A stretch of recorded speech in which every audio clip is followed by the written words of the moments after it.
রাম রাম বন্ধুরা, নমস্কার। আশা করছি তোমরা সবাই খুব ভালো আছো।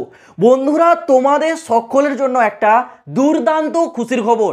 আমাদের পশ্চিমবঙ্গ পুলিশে গোয়েন্দা দপ্তরে নতুন নিয়োগ জারি করে দিয়েছে। তোমরা যারা মনে করছো এটা কি আদৌ রিয়েল নিউজ নাকি ফেক, তোমাদের আগে মনের ডাউটটা ক্লিয়ার করে দিই। এই নিয়োগের ফর্ম আবেদন গত 2 জুন 2025 থেকে ইতিমধ্যে শুরু হয়ে গেছে। আবেদনের যে শেষ তারিখ সেটা আছে আগামী 1 জুলাই 2025।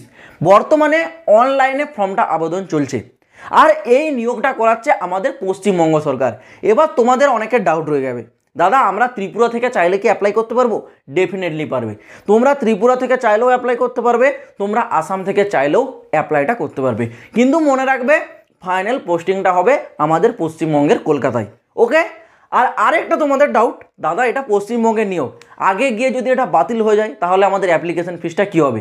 প্রথমেই বলে রাখি, অ্যাপ্লিকেশন ফিস এখানে 0, 1 টাকাও তোমাদের চাইছে না, সম্পূর্ণ ফ্রিতে অ্যাপ্লাই হচ্ছে। তো এই তোমাদের যে ধারণা সেটা মাথা থেকে মুছে ফেলো যে তোমাদের টাকা নষ্ট হবে। জাস্ট 2 মিনিট টাইম লাগবে ফর্মটা অ্যাপ্লাই করতে। প্রসেসটা আমি তোমাদের দেখিয়ে দেবো কীভাবে ফর্মটা অ্যাপ্লাই করবে। একদমই ইজি প্রসেস, ঘরে বসেই তোমার মোবাইল থেকে অ্যাপ্লাইটা করতে পারবে। সম্পূর্ণ সেই প্রসেসটা আমি দেখাবো এবং এই নিয়োগ সংক্রান্ত যে বাকি তথ্য সেগুলোও তোমাদেরকে এক বাই এক স্টেপ বাই স্টেপ ক্লিয়ার করে দেবো। কারা কারা এখানে অ্যাপ্লাই করতে পারবে, অ্যাপ্লাইয়ের জন্য শিক্ষাগত যোগ্যতা কী, এখানে তোমাদের সিলেকশনের পর কত টাকা স্যালারি দেওয়া হবে এবং নিয়োগ প্রক্রিয়াটা কটা ধাপে করানো হবে, A to Z details clear করে বলবো। অনুরোধ একটাই, পুরো ভিডিওটা দেখো। এই ভিডিওটা দেখার পর এই WBP এই গোয়েন্দা দপ্তর নিয়োগ সংক্রান্ত আর ইউটিউবে কোনো ভিডিও দেখার তোমাদের প্রয়োজন হবে না। তো আর দেরি না করে একেবারে চলে আসছে মূল ভিডিওর দিকে। দেখো বন্ধুরা, এই নিয়োগটা করাচ্ছে কে না WBP ক্রিমিনাল ইনভেস্টিগেশন ডিপার্টমেন্ট, এটাকেই বলা হয় গোয়েন্দা দপ্তর। যেখানে ফর্ম আবেদন ইতিমধ্যে শুরু হয়ে গেছে গত 2 জুন থেকে। ফর্মটা বর্তমানে অ্যাপ্লাই চলছে আর অ্যাপ্লাইয়ের যে লাস্ট ডেট সেটা আছে আগামী 1/7/2025, মানে 1 জুলাই 2025 পর্যন্ত তোমাদের আবেদন চলবে। মোটামুটি 1 মাস টাইম দেওয়া হয়েছে তোমাদের। এইবার বলে রাখি পোস্ট নেম, কি পোস্টে তোমাদের নিয়োগ করাচ্ছে। পোস্টটার নাম হচ্ছে কম্পিউটার অ্যানালিস্ট। কম্পিউটার অ্যানালিস্ট পোস্টে তোমাদের নিয়োগ হচ্ছে। এই পোস্টের কাজ কি জানো? সম্পূর্ণ অফিসিয়াল। তোমরা একেবারে অফিসে বসে কম্পিউটারে তোমাদের কাজ হবে, তোমরা বসে থাকবে, বাইরে ছুটা দৌড়া করার কোনো প্রয়োজন নেই। একদম রেপুটেড চাকরি, তোমরা কম্পিউটারে বসে থেকে একটা জায়গায় স্থিরভাবে কাজ করবে। তার জন্য তোমাদের স্যালারি কত টাকা দেওয়া হবে বলছে 21,000 টাকা মাসিক পে। প্রতি মাসে 21,000 টাকা তোমরা কিন্তু স্যালারিটা পেয়ে যাচ্ছ। ওকে। এছাড়াও তোমাদের কিছু এক্সট্রা আরও অ্যালাউন্সেস বা তোমাদের কাজের উপর ভিত্তি করে দেওয়া হবে। তো মোটামুটি এখন ধরে রাখো তোমরা স্টার্টিংয়ে 21,000 টাকা স্যালারিতে কিন্তু জয়েনটা করছো। ওকে। এইবার তোমাদের বলে রাখি এখানে তোমাদের সিলেকশন মানে নিয়োগটা কিভাবে করাবে। দেখো এখানে তোমাদের যে নিয়োগ সেখানে দুটো অপশন বলেছে, হয় এক এক্সাম না হলে ইন্টারভিউ। এখনও কিন্তু এটা কিন্তু ক্লিয়ার করে বলেনি তোমাদের কি হবে। নোটিফিকেশানে বলেছে হয় তোমাদের এক্সাম হতে পারে না হলে তোমাদের ইন্টারভিউ হতে পারে। তাও আমি তোমাদের বলে রাখছি 90% সম্ভাবনা থাকছে তোমাদের এখানে কি ইন্টারভিউটাই হবে। এক্সামের ক্ষেত্রে তোমরা ধরে রাখো 10%, এক্সাম হওয়ার সম্ভাবনাটা খুবই কম। কেবলমাত্র এখানে ইন্টারভিউর মাধ্যমে তোমাদের হয়তো নিয়োগটা করে নেওয়া হবে। তো এটুকু তোমরা জেনে রাখো, ইন্টারভিউর মাধ্যমেই তোমাদের নিয়োগটা বর্তমানে কিন্তু হতে চলেছে। আর সব থেকে বড় বিষয়, অ্যাপ্লিকেশন ফিস এখানে সম্পূর্ণ 0, 1 টাকাও লাগছে না। তোমরা সকলেই ফ্রিতে ফর্মটা অ্যাপ্লাই করতে পারবে। তোমরা কিভাবে অ্যাপ্লাই করবে সেই প্রসেসটা আমি তোমাদের এবার স্ক্রিনের মাধ্যমে দেখাচ্ছি, ভালো করে দেখো।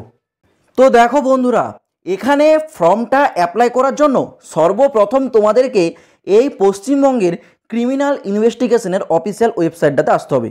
তোমরা দেখতে পাচ্ছ ওপরে স্পষ্ট কিন্তু মেনশন করে দেওয়া আছে ক্রিমিনাল ইনভেস্টিগেশন ওয়েস্ট বেঙ্গল, অর্থাৎ এটারই শর্ট ফর্ম হচ্ছে CID, মানে CID দপ্তরে তোমাদের নিয়োগটা করানো হচ্ছে।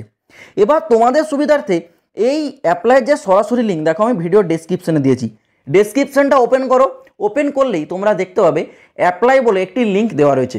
সেই লিঙ্কে যখন ক্লিক করবে সরাসরি তোমরা কিন্তু এর অফিসিয়াল ওয়েবসাইটটাতে চলে আসবে, যেখানে তোমাদের অ্যাপ্লিকেশন ফর্মটা ফিল আপ হচ্ছে। এখানে আসার পর তোমরা একটু স্ক্রল ডাউন করে নিচের দিকে আসবে। দেখো এখান থেকে শুরু হচ্ছে তোমাদের পার্সোনাল ডিটেলস এবং অ্যাপ্লিকেশন ফর্ম। অ্যাপ্লিকেশন ফর্মে তোমাদের কী কী ডিটেলসগুলো চেয়েছে এক এক করে দেখো আমি বলে দিচ্ছি।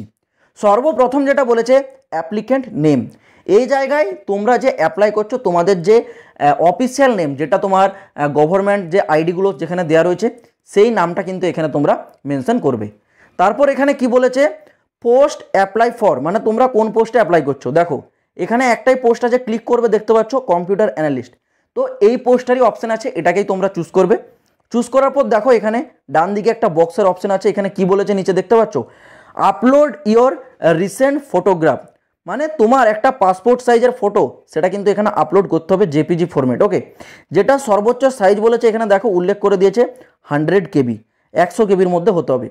তো তোমার একটা পাসপোর্ট সাইজের ফটো এখানে কিন্তু তোমাদেরকে আপলোড করতে হবে। তারপর এখানে কি বলেছে, বলেছে তোমার অ্যাড্রেস। ওকে, তোমার যে বাড়ির ঠিকানা সেটা এখানে তোমাদেরকে মেনশন করতে বলেছে। তোমাদের বাড়ির যে ঠিকানা সেটা তোমরা এখানে প্রথমটা দেবে। দেওয়ার পর দেখো এখানে কি বলেছে, সিটি, তোমাদের যে সিটি বা তোমরা যদি গ্রামে থাকো তাহলে সামনাসামনি যে সিটি আছে সেটার নাম দেবে। তারপর বলেছে দেখো পোস্ট অফিস, তোমাদের যে পোস্ট অফিস সেই পোস্ট অফিসের নাম দেবে। নাম দেওয়ার পর দেখো এখানে বলেছে পুলিশ স্টেশন, তোমাদের যে পুলিশ স্টেশন আছে সেটা তোমরা নামটা দেবে। দেওয়ার পর দেখো এখানে বলেছে স্টেট, তুমি কোন রাজ্যের। এখানে দেখো পশ্চিমবঙ্গ ছাড়াও কিন্তু অনেক রাজ্য আছে। ওকে, এখানে আসাম পেয়ে যাবে তোমরা, ত্রিপুরা দেখতে পাচ্ছ এখানে ত্রিপুরার ক্যান্ডিডেটরাও অ্যাপ্লাই করতে পারবে। তো আমি এখানে সিম্পল এখানে কি সিলেক্ট করব না, আমি এখানে সিম্পল ওয়েস্ট বেঙ্গলটা সিলেক্ট করে নিলাম। তারপর দেখো তোমাদের যে ডিস্ট্রিক্ট, তোমরা যে রাজ্যে থাকো তার যে ডিস্ট্রিক্ট সেই ডিস্ট্রিক্টটা এখানে মেনশন করবে। আর তোমাদের পিনকোড, ওকে, পিনকোডটা তোমরা এখানে এন্টার করবে। তারপর দেখো এখানে কি বলেছে, সেম অ্যাজ পার অ্যাড্রেস, অর্থাৎ তোমাদের পার্মানেন্ট অ্যাড্রেস আর প্রেজেন্ট অ্যাড্রেস যদি এক হয় তাহলে কি করবে, এখানে যে বক্সটা আছে এখানে তোমরা টিক করে দেবে, তাহলে ওপরে দেওয়া অ্যাড্রেসটা তোমাদের নিচে কিন্তু মেনশন হয়ে যাবে। আর যদি তোমাদের সেম না হয় সেই ক্ষেত্রে কি করবে, দেখো সেই ক্ষেত্রে ওপরে অ্যাড্রেসটা দেবে, তারপর দেখো নিচে আবার তোমাদের পার্মানেন্ট অ্যাড্রেস, অর্থাৎ ওপরেরটা ছিল তোমাদের প্রেজেন্ট অ্যাড্রেস আর এটা তোমাদের পার্মানেন্ট অ্যাড্রেস, তখন কিন্তু এটাকে আবার দ্বিতীয়বার ফিল করতে হবে। আর যদি একই হয় দুটো অ্যাড্রেস তাহলে এটাতে ক্লিক করবে, উপরে যা দিয়েছো সব কিছু এখানে নিচে কিন্তু অটোমেটিক্যালি মেনশন হয়ে যাবে। তারপর দেখো ডান দিকের কর্নারে আবার একটা বক্স আছে, এখানে কি বলেছে আপলোড ইওর সিগনেচার, অর্থাৎ তোমাদের যে সিগনেচার সেটা কিন্তু তোমাদের একটা সাদা কাগজে করে সেটাকে এখানে পিডিএফ আকারে আপলোড করতে হবে, যার সাইজ এখানে বলেছে 100 কেবি, এটাও কিন্তু 100 কেবির মধ্যেই হতে হবে, তবে এটা কিন্তু আপলোড হবে। ওকে, এটা আপলোড করে দিলে তারপর দেখো এখানে কি বলেছে এসটিডি কোড, এসটিডি কোডটা তোমাদের না দিলেও কোনো সমস্যা নেই। কেন সমস্যা নেই, দেখো এখানে মাথায় কিন্তু কোনো প্রকার রেড মার্কিং নেই, দেখতে পাচ্ছ। অন্যান্য দেখো এখানে আমার মোবাইল নাম্বার, তার মাথার উপর দেখো একটা রেড মার্কিং আছে। এই রেড মার্কিংটার অর্থ হলো এটাই যে এগুলো তোমাদের কম্পালসারি দিতেই হবে। ওকে, আর যেখানে রেড মার্কিং নেই সেটা দিলেও হবে আবার না দিলেও হবে। তো এসটিডি কোড এটা তোমাদের না দিলেও কোনো সমস্যা নেই, কিন্তু মোবাইল নাম্বারটা তোমাদের এখানে মেনশন করতেই হবে। তোমাদের যে পার্সোনাল মোবাইল নাম্বার সেটা এখানে তোমরা এন্টার করবে। তারপর এখানে ইমেল আইডি, এটাও কিন্তু বাধ্যতামূলক, তোমার একটা ইমেল আইডি যেটা তোমার অ্যাক্টিভ আছে সেই ইমেল আইডিটা এখানে দেবে। দেওয়ার পর এখানে বলেছে ফাদার্স নেম, ওকে, তোমরা তোমাদের বাবার নাম লিখবে। লেখার পর দেখো এখানে বলেছে আধার নাম্বার, তোমাদের যে আধার কার্ড সেই আধার কার্ডের যে নাম্বার রয়েছে টোটাল দেখবে 12টার মতো নাম্বার আছে, সেই 12টা নাম্বার এখানে কিন্তু এন্টার করতে হবে। এন্টার করার পর দেখো এখানে বলেছে আপলোড আধার কার্ড, দেখতে পাচ্ছ এই যে অপশানটা আপলোড আধার কার্ড, এখান থেকে তোমাদেরকে কিন্তু আপলোড আধার কার্ডের এই যে দেখো চুজ ফাইল আছে, চুজ ফাইলে গিয়ে তোমাদের আপলোড কিন্তু করতে হবে আধার কার্ডটা, এবং সেটারও সাইজ বলেছে তোমাদের 100 কেবি, 100 কেবির মধ্যে তোমাদের কিন্তু জেপিজি ফরম্যাট হতে হবে, তবেই তোমাদের সাপোর্ট খাবে। ওকে, সেই আধার কার্ডটা তোমরা আপলোড করবে চুজ ফাইলে গিয়ে। আধার কার্ড আপলোড করার পর দেখো এখানে ডেট অফ বার্থ, তোমাদের যে জন্ম তারিখ সেটা এখানে তোমরা সিলেক্ট করবে। সিলেক্ট করার পর দেখো পাশে একটা অপশান আছে, দেখতে পাচ্ছ এখানে কি বলেছে আপলোড বার্থ সার্টিফিকেট অথবা সেকেন্ডারি অ্যাডমিট, মানে এখানে বলছে তোমাদের যে জন্ম যে সার্টিফিকেট যেটা বার্থ সার্টিফিকেট সেটা এই চুজ ফাইলে অপশানটা আছে দেখতে পাচ্ছ, এখানে গিয়ে তোমাদেরকে আপলোড করতে হবে। মানে মোটামুটি এখানে তোমরা যা যা ডকুমেন্টস দিচ্ছ সবই কিন্তু তোমাদেরকে আপলোড করতে হচ্ছে। ওকে, তোমাদের যে বার্থ সার্টিফিকেট সেটা আপলোড করবে।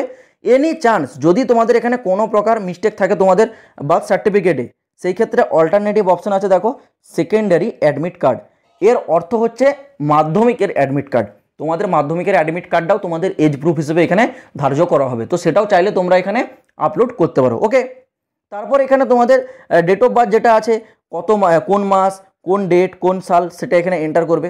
এন্টার করার পর তোমার জেন্ডারটা সিলেক্ট করবে, তুমি মেল না ফিমেল সেটা এখানে দেখে নেবে। সিলেক্ট করার পর দেখো এখানে ন্যাশনালিটি, তো এটা অটোমেটিক সিলেক্ট আছে দেখতে পাচ্ছ ইন্ডিয়ান, এটা থাক যেমন আছে। তারপর বলেছে কোয়ালিফিকেশান ডিটেলস, এখানে তোমার এডুকেশনালি কোয়ালিফিকেশানটা এন্টার করতে হবে, তুমি যে এক্সামটা পাস করেছো না ফেল করেছো সেটা এখানে দেবে। বোর্ড নেম দেবে, পাসিং ইয়ার্স দেবে, এখানে তোমাদের পার্সেন্টেজ দেবে এবং মার্কশিটটা আপলোড করতে হবে। ওকে, আর মার্কশিটটা মনে রাখবে সেলফ অ্যাটেস্টেড হতে হবে। আর হ্যাঁ, আরেকটা কথা বলে রাখি, এখানে তোমাদের যে পোস্টটায় নিয়োগ হচ্ছে সেটা কম্পিউটার অ্যানালিস্ট। তো সেই ক্ষেত্রে এখানে তোমাদের মিনিমাম যে কোয়ালিফিকেশান সেটা বলেছে graduation with computer. Okay, graduation with computer তোমাদেরকে নিয়ে পাস হতে হবে। যদি তোমরা গ্র্যাজুয়েশনে কম্পিউটার নিয়ে পাস করে থাকো সেটা তোমরা কোয়ালিফিকেশানটা এখানে সমস্ত কিছু এন্টার করবে, বা তার ঊর্ধ্বে যদি কিছু পাস করে থাকো তাহলে সেই হাইয়েস্ট কোয়ালিফিকেশানটা এখানে মেনশন করবে। তো সর্বনিম্ন গ্র্যাজুয়েশন সাথে তোমাদেরকে কম্পিউটার নিয়ে পাস করতে হবে, তবেই তোমরা অ্যাপ্লাই যোগ্য। ওকে, তো এখানে তোমাদের এডুকেশনালি ডিটেলস এন্টার করবে।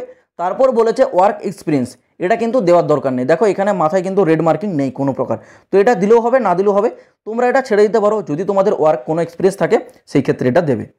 তারপর দেখো এখানে তোমাদের ওয়ার্ক এক্সপিরিয়েন্স যদি থাকে সেটা কিসের ওপর থাকবে, কোন সার্টিফিকেট, সেগুলো তোমরা এখানে এন্টার করবে। আর যদি তোমরা ওয়ার্ক এক্সপিরিয়েন্স না দাও তাহলে এটাও দেওয়ার দরকার নেই, ছেড়ে দেবে। ছেড়ে দেওয়ার পর নিচে চলে আসবে। নিচে দেখো তোমাদের ক্যাপচার কোড বলেছে, এই যে ক্যাপচার কোড, এটা এই খালি বক্স জায়গাটায় এন্টার করবে। এন্টার করার পর নিচে দেখো সাবমিট, এই যে সাবমিট অপশানটা আছে এতে একবার ক্লিক করে দেবে। সাবমিট অপশানে ক্লিক করার সাথে সাথেই এই অ্যাপ্লিকেশনটা ফাইনালি তোমাদের সাবমিট হয়ে যাবে। এইবার তোমাদের সময় মতো এন্টার করা তোমাদের মোবাইল নাম্বার এবং ইমেল আইডিতে ইমেল বা মেসেজের মাধ্যমে জানানো হবে এই নিয়োগের এক্সাম হবে নাকি ইন্টারভিউ হবে, সেটার জন্য তোমাদের ডাক পড়বে। আর যদি বলে রাখি শূন্যপদ, আমাদের এখানে শূন্যপদ টোটাল আছে কত, 32। ওকে, টোটাল 32টি শূন্যপদ, আর পোস্ট নাম হচ্ছে কম্পিউটার অ্যানালিস্ট। তো এই ক্ষেত্রে শূন্যপদ কিন্তু দুর্দান্ত আছে, তোমরা চাইলে কিন্তু অবশ্যই ফর্মটা অ্যাপ্লাই করতে পারো, কারণ এখানে অ্যাপ্লিকেশন ফিস 1 টাকাও চা হচ্ছে না। আর তোমাদের সুবিধার্থে এর অ্যাপ্লাই যে সরাসরি লিঙ্ক ভিডিও ডেসক্রিপশনে আমি প্রোভাইড করে দিয়েছি। তো আশা করছি বন্ধুরা এই নিয়োগ সংক্রান্ত সমস্ত তথ্যটা তোমাদেরকে ক্লিয়ার করে বলতে পারলাম। যদি তোমরা এই ধরনের আরও নিত্য নতুন চাকরির খবরগুলো টাইম টু টাইম পেতে চাও এই চ্যানেলটাকে অবশ্যই কিন্তু সাবস্ক্রাইব করে রাখবে। তো দেখা হচ্ছে বন্ধুরা পরবর্তী ভিডিওতে নতুন কোনো আপডেটের সাথে। জয় হিন্দ, বন্দে মাতরম।